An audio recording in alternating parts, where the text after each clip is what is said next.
This was a trip that was funded by the IBC, and it was a study tour.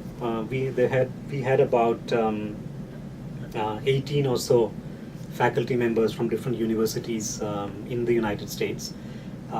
We spent about 2 weeks in southern Africa, mostly in South Africa, but also in Zimbabwe, Zambia, and Botswana. It was my first trip on the dark continent, as it used to be called, and it was a fascinating trip.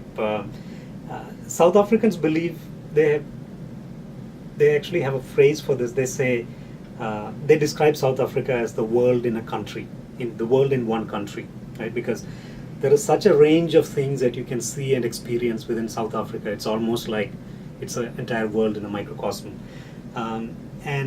So we were able to talk to several businesses, universities, and see a whole range of interesting things. Perhaps the biggest takeaway for me was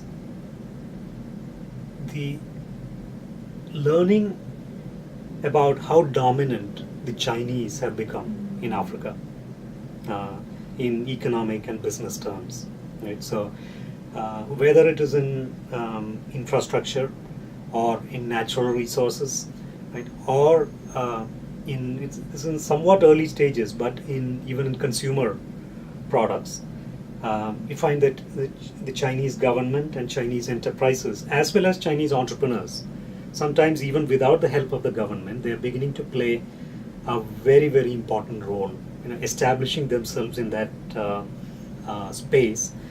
So much so that I was really surprised at how little the US seemed to be a factor in those sort of economic terms.